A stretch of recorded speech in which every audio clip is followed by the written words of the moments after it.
अपने आप सोचो सब लोग, मुझे कुछ नहीं कहना, मेरे कहने का तो कोई असर होना ही नहीं है। जब तक जीव स्वयं न सोचे अपना कल्याण, तो भगवान हो, गुरु हो, कोई हो, बकवास करता रहे।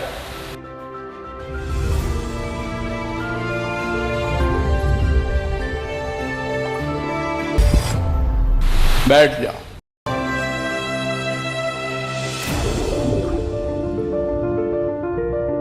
ये मन की गुलामी है।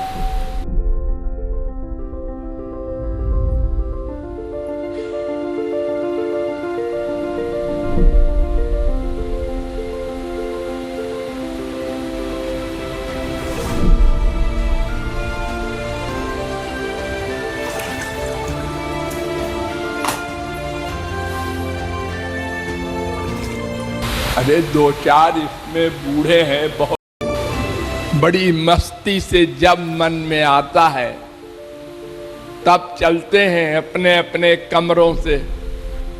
न अनुशासन है, न किसी का डर है, न अपने कल्याण की परवाह है।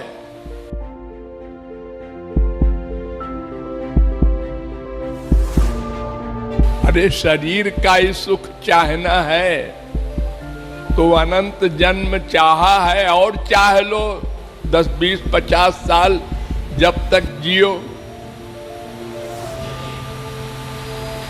हमारे पास क्यों आते हो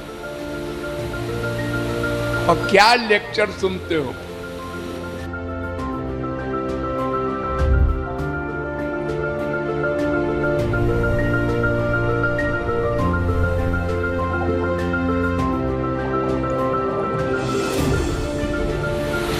बहुत बड़ा आश्चर्य है, साधारण आश्चर्य नहीं है ये। आखिर क्या सोचा है कि दिन रात जो आप लोगों के पीछे मैं इतना लेबर कर रहा हूं, उसकी यही दक्षिणा दे रहे हैं आप लोग।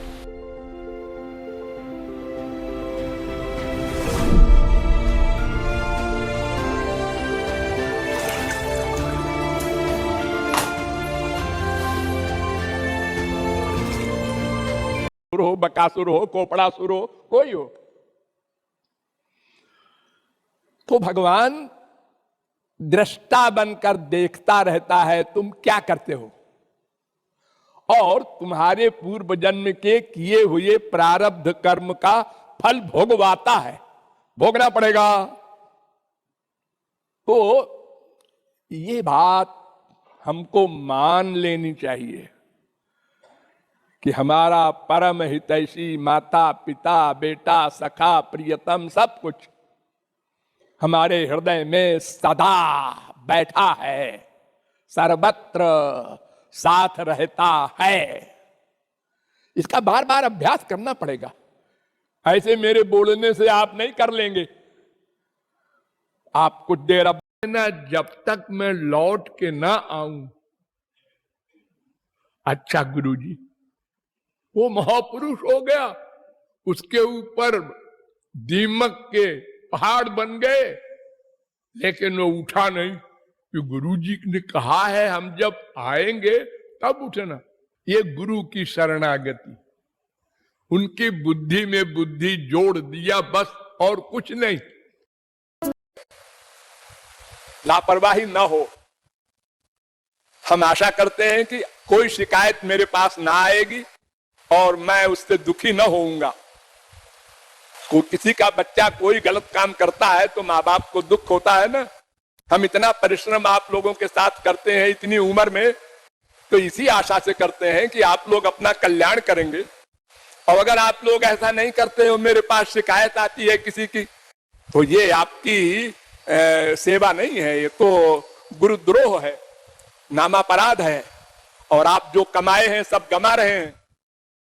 इसलिए बहुत सावधान होकर के नियमों का पालन करते हुए आप लोग आश्रम में ऐसा वातावरण, अगर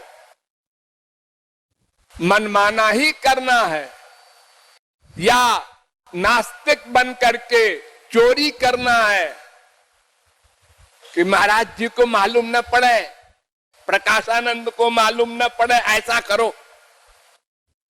तो राधा रानी को भी भूल गए, वो अंदर बैठी है उनको भी नहीं मालूम। तो फिर ऐसी हरकत करने के पहले अपना बिस्तर बांधकर और प्रणाम करके चला जाए अपने घर, निकाला जाए, ऐसी नौबत ना आने पाए, अपने आप चला जाए। तो सब मनमाना है, आराम से सो, मन में आए सो करो, दिन में भी सो, ये सब सर्वनाश की चीजें हैं। इससे महाराज जी का नुकसान नहीं होगा, राधा रानी का नुकसान नहीं होगा, तुम अपना सर्वनाश कर रहे हो। 4 दिन का जीवन है, मरने के बाद तुमको चल जाएगा पता कि इतनी भगवत कृपा हमारे ऊपर हुई और हमने उसका दुरुपयोग किया, लापरवाही की।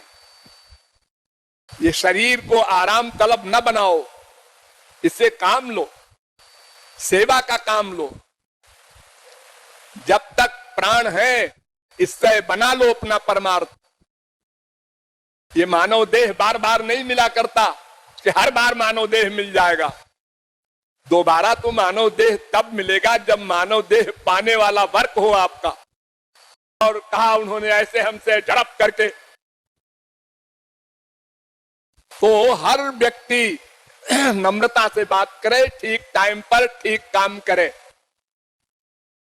अपने को संयमित रखे, नियमित रखे, मन को उच्छृंखल न होने दे। ये मन दुश्मन है, ये तो मनमाना करके हमारे अनंत जन्म बर्बाद कर चुका। और फिर उसी मन की सुनते हो, नींद आ रही है, आज उठेंगे 7 बजे। हाँ, न महाराज जी है न प्रकाश। तुम समझते हो राधा रानी नहीं जानती, महाराज जी नहीं जानते, ऐसा न सोचो। राधा रानी अंदर बैठी है, तुम्हारी इस हरकत का जवाब तुमको देंगी। जिस कृपा के लिए तुम यहां बैठे हो वो कृपा नहीं मिलेगी। सावधान रहो हर समय, बस हरि गुरु की सेवा हुई को लक्ष्य मानो। आपस में निरर्थक बात न करो, निरर्थक बात न सुनो। खाली टाइम में या काम करते समय भी राधे नाम का जप करते रहो, बिना आवाज के, श्वास श्वास से। इस मानव देह को सफल करो, फिर कब करोगे? संसार छोड़कर आए, तुमको टीचर भी मिला, तुमको तत्व ज्ञान भी कराया और भगवान के धाम में निवास मिला। सबसे बड़ी राधा रानी की कृपा। अब इतना सब सौभाग्य और इतनी कृपाएं पाकर भी, और अगर इलाहाबाद, लखनऊ और दिल्ली की तरह जीवन बिताया तो इससे बड़ा कोई आत्महत्या का काम नहीं होगा। इसलिए सावधान रहो हर समय। 6 घंटे से अधिक सोओगे तो ये गुरु आज्ञा का उल्लंघन होगा, शरीर को दंड मिलेगा। 6 घंटे से अधिक सोओगे तो ये गुरु आज्ञा का उल्लंघन होगा, शरीर को दंड मिलेगा। 2 नुकसान होगा। और ये समझना है कि ये शरीर जब तक है तब तक हम जो सेवा करके अपना परमार्थ बना लें, बस वही हमारा मानव देह है, बाकी तो सब व्यर्थ गया। तो इस प्रकार से, लेकिन गुरु धाम में नित्य सत्संग मिलता है, इसलिए वो करोड़ों हरिधाम के बराबर है। तो ये कोई असंभव बातें नहीं है भगवत प्राप्ति वाली, लेकिन हमको डटने की आवश्यकता है। नहीं कर पाए वो यहां 10-20 दिन में कर लेंगे, और अगर ऐसा आप नहीं करते, मन की मानते हैं, तो कृपालु क्या करेंगे? ठीक है, हम अपना ड्यूटी करेंगे हम भी, हार जाएंगे, हमें वो सुख नहीं मिलेगा जो मिलना चाहिए। हम तो अपना काम करेंगे, आपसे आशा रखेंगे, हम निराश नहीं होते। आप उल्टा भी करेंगे तो भी हम आशा करेंगे कल सीधा हो जाएगा, परसों हो जाएगा, नरसों हो जाएगा। हम आशावादी हैं। अन्यथा तो संसार में भगवान को या महापुरुष को आने ही नहीं चाहिए अगर निराशावादी हो तो, क्योंकि यहां तो सब एक से हैं। सुन लिया, हाँ, वाह वाह वाह वाह वाह, बहुत बढ़िया समझाया। और जब मानने की बात आई तो कभी 100% माना, कभी 50% माना, कभी 1% और कभी न्यूट्रल और कभी क्या फालतू, चलो सो जाए। ये हाल है, हमको मालूम है ये सब हालत होती है आप लोगों की। लेकिन अगर आप लोग डट जाएं, कमर कस लें, तो तुलसी, सूर, मीरा, कबीर, नानक, तुकाराम हम ही लोगों के बीच में हम ही लोगों की तरह थे एक दिन, और उन्होंने सोच लिया, डट गए, प्रतिज्ञा कर ली, बस महापुरुष हो गए। कोई अनादिकाल से महापुरुष नहीं थे वो लोग। अरे हमसे 1000 गुना बदतर थे। आप लोग करते हैं, अरे मन जो कहे वो करोगे तो 84 लाख में अनंत काल तक रहोगे। एक दुश्मन है तुम्हारा, बस मन, और न शरीर, न आत्मा, न इंद्रियां, कोई नहीं, केवल मन। हमारा स्वार्थ है आप लोग भगवान की ओर चले और हमें खुशी हो। हमारे बच्चे देखो कितनी डिसिप्लिन है इनमें, कितना अनुशासन है, और कितना भगवान के लिए रूप ध्यान करके आंसू बहा रहे हैं, और हमारा खून बढ़ जाए। और आपका तो लाभ हो गई। आप लोग जानते हैं क्यों मैं कर रहा हूं ऐसा? इसलिए कि आपका मन दुश्मन है, आप नहीं जानते, उससे दोस्ती किए हैं, और जब आप पीछे बैठे रहते हैं तो नींद भी ले सकते हैं, और अनुसार आश्रम में रहना चाहिए। आश्रम में आपको बनी बनाई रोटी मिलती है, ये तो कम से कम ख्याल कीजिए आप लोग। क्या भगवान को जवाब देंगे मरने के बाद? बैठे बैठे खाना मिल गया, बैठे बैठे नाश्ता मिल गया, रात भर सोने को मिल गया, और फिर भी भगवान की आरती में नहीं पहुंचे। केवल मन के कहने में आ गए। जब हम चल सकते, हमको देखकर तो आप लोगों को उसका अनुसरण करना चाहिए कि 89 साल की उम्र में महाराज जी इस प्रकार सवेरे से उठ करके और फिर आरती में सबसे पहले आते हैं,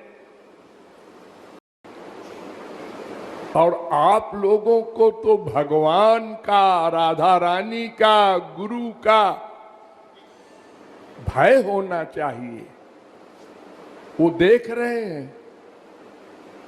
आप तो तत्व ज्ञान सुन चुके हैं 1000 बार कि एक तो हमारे श्याम सुंदर ही, राधा रानी ही हृदय में बैठे हैं,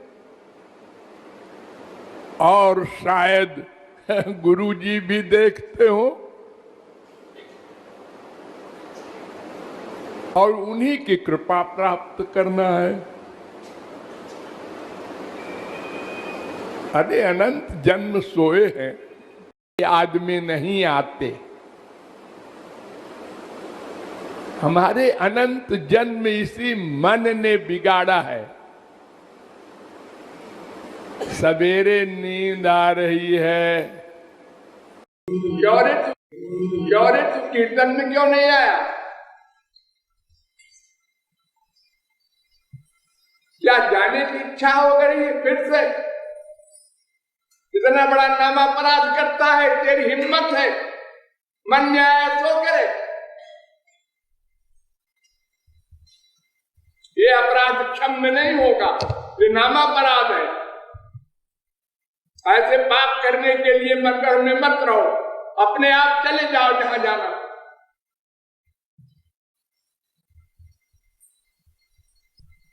आवारा पाप करने के लिए मंदिर में मत रहो, अपने आप चले जाओ जहां जाना।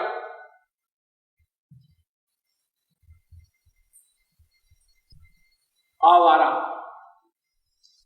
असली पिता हमारा नाता एकमात्र उससे है जिससे हमारा लाभ हो, कल्याण हो, हमको स्पिरिचुअल हैप्पीनेस मिले, दिव्यानंद मिले, दुख समाप्त हो, माया भागे, त्रिगुण त्रिकर्म त्रिदोष पंचक्लेश समाप्त हो। तो ऐसा नंबर 1 की माता पिता तो गुरु है और नंबर 2 का भगवान है, और बाकी जगह माता पिता भ्राता स्त्री पति की ड्यूटी करना है। ड्यूटी इंग्लिश में जिसे कहते हैं आप कर्तव्य पालन। आपके पिता ने, आपकी माता ने, यानी शारीरिक इस शरीर को पाला पोसा पढ़ाया लिखाया, एहसान मानो, कृतज्ञ बनो। साधना का मतलब क्या है? शासन करना अपने मन पर। मन सबसे बड़ा दुश्मन है, ये मैं 1000 बार बता चुका हूं। मन के बराबर कोई दुश्मन नहीं है, विश्व में न हो सकता है। ये दोस्त बन करके दुश्मनी का काम करता है।